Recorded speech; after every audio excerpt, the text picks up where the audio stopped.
9 News. I'm Poppy. And I'm Grayson. In today's story, a new crime wave is sweeping the country in the form of woolen graffiti. Scientists have invented an invisibility cloak. We help them find it, and the latest in the weather around the country. But first, a story that will turn your world upside down. If you think that the world is getting more and more topsy-turvy, it turns out you're right. Builders in Germany have built an upside-down house, and before you think they may have read the plans upside down, they did it on purpose. The wacky abode was built as a tourist attraction, as well as being a comment on the state of the world. The house is 23 feet tall and rests on its roof, and has steel beams in the attic. Inside the house there are beds screwed up into the ceiling, upside-down wardrobes, and an upside-down kitchen, and even an upturned bathroom, though it's not known if anyone has tried to have a bath in it or go to the toilet. Normally a house like this would take 3 weeks to build. This one took over 4 months because workers kept getting confused by the strange angles of the walls. Many tourists visiting the house complain of feeling sick and dizzy after just a few minutes inside. We now cross over to our reporter Roy Rogers, who is inside the house. How are you feeling, Roy? Thanks, Poppy. I'm here with the owner of the house, Kate, and I'm feeling quite unwell. So, Kate, what made you decide to build an upside-down building? Well, I was born upside down, so it matches my natural ways of doing stuff. I see. Very interesting. What comment do you feel the house makes about the state of the world? Well, normally people are always standing on their own 2 feet. Now, it teaches them to stand on their own head. Unbelievable. What? Oh, sorry. Oh, yuck. What are some of the challenges of living in a house where everything's upside down? Well, when I first started, it was the toilet, 'cause all the stuff, bits and pieces that came out of me, they all fell on top of me, so that got really annoying. But I learnt to close the toilet lid really, really fast. That is very believable. Yeah, how do you feel your house makes an impact on the world? Well, it teaches people to live in different environments. Thank you so much for joining us. I'm Roy Rogers for Room 9 News. Back to you, Poppy and Grayson, in the studio. Even watching that makes me feel like vomiting. And now for a story that is truly out of sight. Look out, Harry Potter. The world of science is catching up to the world of magic. Scientists in Europe have created a 3D invisibility cloak which can hide objects by bending light waves. It has been found that light can be controlled using special tiny crystals that makes objects disappear so far. So far, scientists have made small objects such as coins disappear, but hope that it won't be long before they are hiding cars, planes, and even people. People always dreamt of making themselves invisible. One One top scientist says that possibilities are endless and we are very excited. However, since inventing the invisibility cloak, the scientists have been having trouble finding it. As soon as we put it down somewhere, it just disappears. The inventor of the cloak said it appears they are having trouble finding other things too, like lunch, which they think may be underneath the cloak. What will this invention actually be used for? Hoping to see through the reasons behind the invisibility cloak. Here our on the spot reporter Julia with more on this story. Hi, hello, I'm Julia and I'm here live in Wellington, and with me is one of the scientists behind the invisibility cloak. Hi Eleanor, and thanks for joining us today. What made you want to invent an invisibility cloak?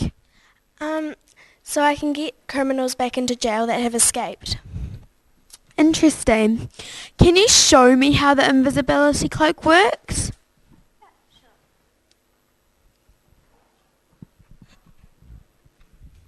Eleanor, where'd you go?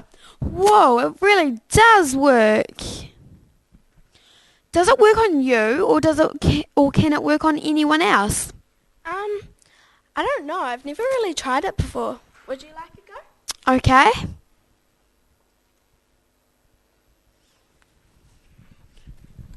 Julia. Julia. Whoa, it really does work. Where are you? Oh.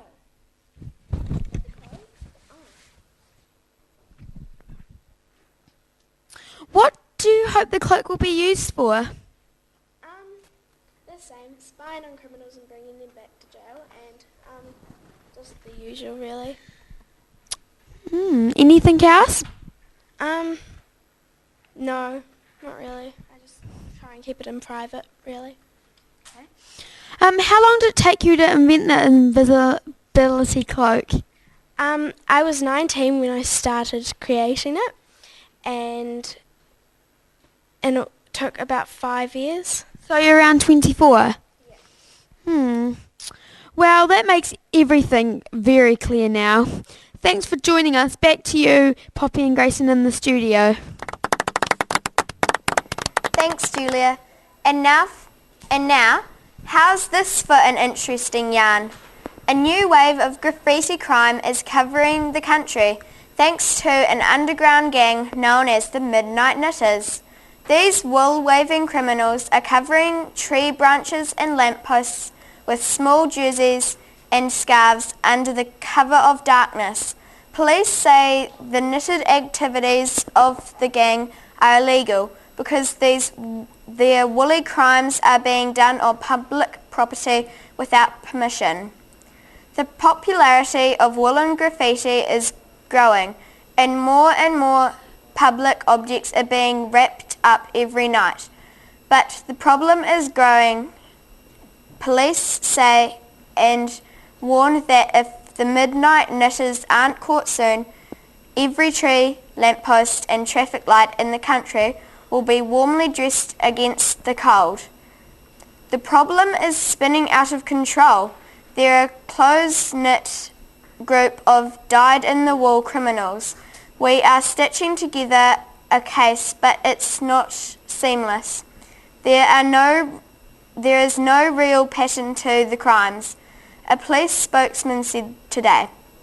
So far, the criminal knitters have escaped arrest and continue to pull the wool over the eyes of both public and the police. We now go to a secret location with our investigative reporter Christopher Hemme, who has an exclusive interview with one of the Midnight Knitters gang. Thanks, Poppy. I'm Chris Hemme, and joining me is top secret location is a member of the Midnight Knitters gang. Hello, Patrick, Ryan, and thanks for joining us.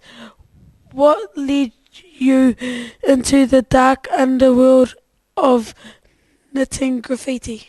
Well, well, I really like knitting, and I've been at this for about 10 years, and well, I've been knitting a lot of socks to put over stuff like lampposts.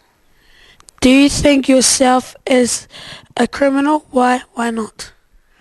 Well, no, because all we're trying to do is put like socks, like make trees and all that type of stuff not die from the winter. We want to make it all warm so they can survive.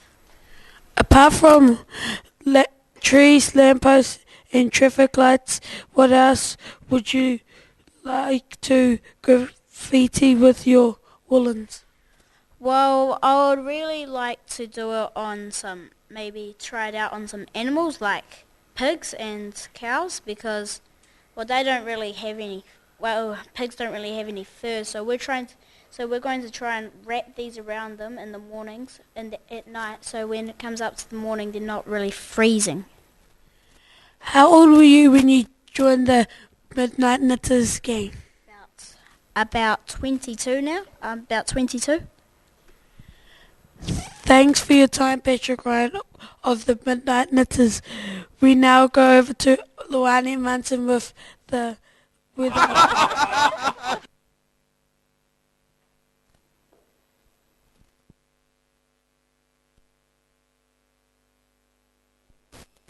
Thank you, Chris, and good evening, New Zealand. Let's have a look at tomorrow's weather. Starting in the far north, in Kaitaia, look out for some pretty flash flooding and raindrops as big as your head.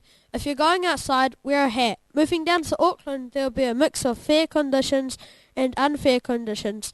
But these are the conditions and you just have to accept them. There will be no weather at all for the Bay of Plenty. It's taking a short holiday but is expected to be back for the weekend. In Napier and Hastings, the weather will sometimes be changeable and sometimes not. We have really no idea what will happen there. In the Taranaki region, a mild depression brings a very dull day with no highlights at all. It'll be overcast and gloomy all morning, but things should cheer up by the evening. So don't worry, everything will be fine. Wellington will have another capital day. There will be no wind at all and the day conditions will be so pleasant they'll actually be extreme. In the top of the South Island, Kaikoura can expect to have a good day, meeting friends for lunch, going for a swim and reading the newspapers. But try to stay indoors as the weather will be just terrible. A real mix for Christchurch, which will have some unreasonable rainfall, some sensible wind, moderate thunderstorms and some very angry snow. And in the lower south, Dunedin will be frosty, cold and unfriendly until late morning, when the sun will pop over for a visit. Everybody likes the sun. That's all from me. Remember, if it's raining outside, that's New Zealand. Now back to the desk with Poppy and Grayson. Thanks, Luani. We now go over to our special section with a very special reporter. It's time for 2 minutes with Athena. Who have you got there with you today, Athena? Hello, everybody, and welcome to 2 Minutes with me, Athena. Joining me today is Donu, who just won the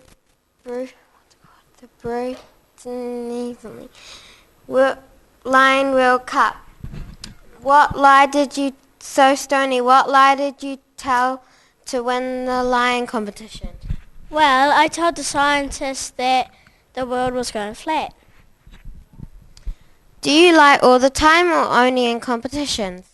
I don't really lie. I've only lied once. Are you lying to me right now? How can anyone trust you? You're a worldwide liar. Well, I don't lie. By the way, today your hair looks wonderful. Thank you. What's the biggest lie you've ever told? Well, you look wonderful. That could be one. Were you lying? No. Well, thanks for joining me. I'm Athena. Back to you in the studio.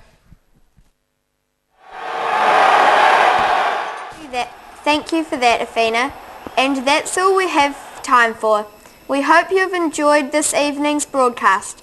Thank you all for watching, and we'll see you again next time. Until then, I'm Poppy Lambert. And I'm Grayson Evans for Room 9 News. Enjoy a close-up next. Goodbye.